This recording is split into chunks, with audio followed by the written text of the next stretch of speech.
जी हाँ, जब आप लोग अपने एनपीएस अकाउंट में लॉगिन करते तो सबसे पहले आपको ये मैसेज यहाँ पर जो आपको रेड कलर में दिख रही है ये वाली, ये आपको शो हो रही है, get same day naive register for D remit. ये डी रिमिट क्या होता है, इसका प्रोसेस क्या है, ये कंप्लीट प्रोसेस मैं आपको आज की इस वीडियो में बताऊंगा। लेकिन वो प्रोसेस जानने से पहले अगर आपने अभी तक मेरे चैनल को सब्सक्राइब नहीं किया है तो आज आप इस चैनल को सब्सक्राइब करके ही जाना। तो आइए अब हम वापस लौटते हैं इस डी रिमिट के बारे में। ये क्या होता है, इसका प्रोसेस क्या होता है, किस तरह से हम इसका बेनिफिट, इसका लाभ उठा पाएंगे। तो बिल्कुल इसके लिए आपको यहाँ पर इसी get same day naive register for D remit, इसी पर आपको क्लिक करना होगा। इस ऑप्शन पर क्लिक करने के बाद आपके सामने इस तरह का फॉर्म ओपन हो जाएगा। तो आपको यहाँ पर अपने डिटेल्स एंटर करने होंगे। सबसे पहले आपको प्रान नंबर यहाँ पर, उसके नीचे डेट ऑफ बर्थ, तो उसके बाद आपको यहाँ पर OTP, request OTP through SMS या ईमेल, और नीचे कैप्चा कोड, इसे एंटर करना होगा। उसके बाद ये डिटेल्स सबमिट करने के बाद वेरीफाई प्रान पर क्लिक करना होगा। तो मैं ये डिटेल्स यहाँ पर सबमिट कर लूँगा। यहाँ पर डिटेल्स एंटर करने के बाद अब मैं यहाँ पर वेरीफाई प्रान पर क्लिक करूँगा। अब यहाँ पर मैं सेंड OTP पर क्लिक करूँगा। तो ये करने के बाद मेरे नंबर पर, मेरे रजिस्टर्ड नंबर पर यहाँ पर OTP आ चुका है। तो यहाँ पर मैंने इसको एंटर किया है। उसके बाद मैं यहाँ पर सबमिट बटन पर क्लिक करूँगा। तो यहाँ पर OTP एंटर करने के बाद आपकी जो रिक्वेस्ट है डी रिमिट के लिए वो आगे भेजी जाएगी। तो यहाँ पर आप देखेंगे, यहाँ पर जो आपको शो हो रहा है इस वक्त मेरे अकाउंट्स, वर्चुअल अकाउंट्स यहाँ पर शो हो रहे हैं, क्योंकि ऑलरेडी मैंने इसके लिए रजिस्टर किया है कुछ महीने पहले। तो इसीलिए यहाँ पर मेरे अकाउंट्स शो हो रहे हैं। यानी ये सेम होता है अकाउंट, किसी बैंक में ये अकाउंट होता है तो वही आपको यहाँ पर मिलता है, इसी डी रिमिट होता है। तो इसके मदद से आप क्या कर पाएंगे। तो आइए अब हम बात कर लेते हैं यहाँ पर इसकी जो बेनिफिट्स है, इस डी रिमिट के बेनिफिट्स क्या होते हैं। देखिए, जब भी आप लोग चाहते हैं कि अपने अकाउंट में ऑनलाइन कंट्रीब्यूशन करने के लिए, तो यहाँ पर हम क्लिक करेंगे, यहाँ पर ट्रांजैक्ट ऑनलाइन। तो यहाँ पर है सबसे जो ऊपर ऑप्शन आपको दिख रही है कंट्रीब्यूट ऑनलाइन। तो उसके बाद आपको यहाँ पर ये पेज ओपन हो रहा है। तो यहाँ पर ये आपको कह रहा है कि आपके यहाँ पर ये जो बैंक्स अवेलेबल होंगे कंट्रीब्यूट करने के लिए, आप चेक कर सकेंगे यहाँ पर, या आप सिंपली यहाँ पर क्लिक हेयर, ये आपको आगे ले जाएगा। तो यहाँ पर ये शो हो रहे बैंक्स, इन बैंक्स के थ्रू आप यहाँ पर पेमेंट कर सकेंगे। ठीक है, ओके। या हम यहाँ पर क्लिक हेयर करेंगे, उसके नीचे बाद प्रोसीड पर हम क्लिक करेंगे। तो इसने हमें यहाँ पर इस पेज पर रिडायरेक्ट किया है। यहाँ पर खुद ही आ गई हमारे प्रान की डिटेल्स, और यहाँ पर हमें कैप्चा कोड एंटर करना, उसके बाद हमें यहाँ पर वेरीफाई प्रान करना होता है। ठीक है, तो यहाँ पर आपको अब सेंड OTP पर क्लिक करनी है।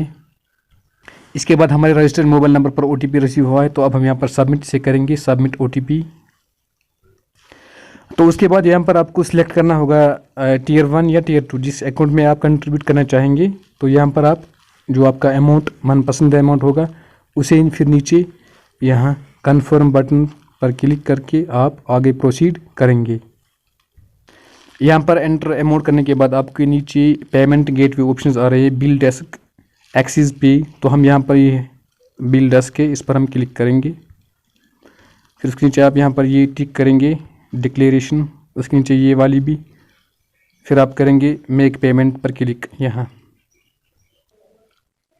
तो यहाँ पर आपको चार्जेस शो हो रहे हैं, net banking no charges, debit card no charges, credit card 0.75% of transaction amount plus goods and service tax GST 18%।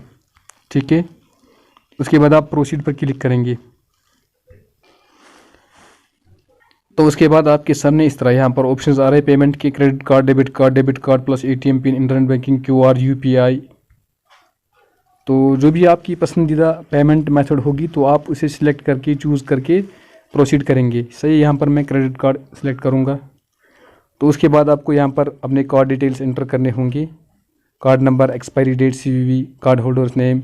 उसके बाद आप मेक पेमेंट पर क्लिक करेंगे। तो उसके बाद आपको ये रिडायरेक्ट करेगा पेमेंट गेटवे पर, वहाँ पर आपको OTP आपके जो registered number, bank registered number पर आएगा। तो वो एंटर करने के बाद आपका जो पेमेंट यहाँ पर सक्सेस हो जाएगा। देखिए अब हम बात कर लेते हैं इस पेमेंट में कितना टाइम लगता है हमारे इस एनपीएस के अकाउंट में पहुंचने में। तो इसमें यूजुअली लगता है ट्रांजैक्शन, यानी अगर हमने इस आज के डेट में ट्रांजैक्शन की है तो आज के बाद 3 दिन और इसमें लगेंगे, वर्किंग 3 डेज, यानी कुल मिलाकर 4 दिन लगते हैं इसमें। फिर 4 दिनों के बाद हमारे अकाउंट में ये रिफ्लेक्ट होता है, शो हो रहा है ये अमाउंट जो हमने ट्रांजेक्ट यहाँ पर किया है। अब आइए हम वापस चलते हैं जो मैं आपको डी रिमिट कह रहा था। तो उस डी रिमिट की मदद से आप लोग सेम डे में कंट्रीब्यूट अपने अकाउंट में कर सकेंगे। आपको इसके लिए क्या करना होगा, जो मैंने आपको पहले प्रोसेस बताया उससे आपको वहाँ पर अपना वर्चुअल आईडी क्रिएट करवाना होगा। तो 2 या 3 दिनों के बाद आपके पास आपके रजिस्टर्ड मोबाइल नंबर और ईमेल पर आपको वर्चुअल आईडी जो अकाउंट होती है वो आपको सेंड की जाएगी। फिर आपको उसमें कंट्रीब्यूशन कैसे करना होगा अब मैं आपको वो दिखाऊंगा। तो उसके लिए आपको अपने बैंक के एप्लीकेशन में जाना होगा, जो भी आपका बैंक अकाउंट होगा वो उसमें आप लॉगिन करेंगे। तो यहाँ पर सक्सेसफुल लॉगिन होने के बाद आपको क्या करना होगा, आप यहाँ जो आपका जो ट्रांसफ़र ऑप्शन या आईएमपीएस में, इससे देखिए पहले तो यही सिर्फ ट्रांसफ़र ऑप्शन अवेलेबल थी, अब इन्होंने आईएमपीएस ऑप्शन भी इस पर अवेलेबल रखी है। तो आप दोनों में से किसी पर जा सकेंगे। मैं यहाँ पर ट्रांसफ़र पर जाऊँगा, fund transfer to other bank. तो यहाँ पर आपको नेफ्ट ऑप्शन पर क्लिक करनी है। तो यहाँ पर मैंने ऑलरेडी इस अकाउंट को सेव, जो वर्चुअल आईडी मुझे वहाँ से मिली उसको मैंने सेव यहाँ पर किया है। अगर आपने अभी तक सेव नहीं की होगी तो आप यहाँ पर इंस्टेंट पे या आप ऐड बेनिफिशियरी कर सकेंगे। इंस्टेंट पे तो जो भी आपका अकाउंट होगा उसको सिलेक्ट करके यहाँ पर आप बेनिफिशियरी अकाउंट नंबर जो आपको वर्चुअल आईडी मिलता है वहाँ से उसमें वहाँ पर आपको IFSC कोड भी मेंशन किया होता है, बेनिफिशियरी नेम जो आपका नाम होता है, अमाउंट जितना आप चाहते हो इसमें कंट्रीब्यूट करने के लिए, रिमार्क्स ये एंटर करने के बाद आप फिर ओके करेंगे। लेकिन मैं वापस जाऊंगा क्योंकि मैं आपको वहाँ से दिखाऊंगा क्योंकि ऑलरेडी मैंने इसको सेव करके रखा है। तो यहाँ पर मैं पे बेनिफिशियरी पर क्लिक करूँगा। तो यहाँ पर मैंने इसको यहाँ पर जावेद अहमद शेख इस नाम से इसको मैंने सेव करके रखा है। इस पर मैं क्लिक करूँगा तो यहाँ पर अमाउंट एंटर करूँगा जो भी अपने मनपसंद का अमाउंट होगा, उसके बाद रिमार्क्स, उसके बाद नीचे ओके। बस सिंपल ये प्रोसेस है। इससे आपका जो अमाउंट जो आपका कंट्रीब्यूशन होगा वो आपको सेम उसी डे में आपके अकाउंट में पहुंच पाएगा। ये प्रोसेस सिंपल है बनिस्बत के अगर जो मैंने आपको इससे पहले दिखाया प्रोसेस इसी वीडियो में, तो वो आपका प्रोसेस लंबा बनता है। सिंपली आपको जो मैंने आपको दिखाया वही प्रोसेस आपको फॉलोअप करना होगा, तो आप इजीली इसमें कंट्रीब्यूशन कर सकेंगे। आई होप आपको बहुत कुछ इससे सीखने को मिला होगा। या अगर आपको कहीं और दिक्कत आ रही है कोई बात नहीं, आप मुझे नीचे कमेंट सेक्शन में लिखेंगे, मैं आपको ज़रूर वहाँ पर हेल्प करूँगा। थैंक्स।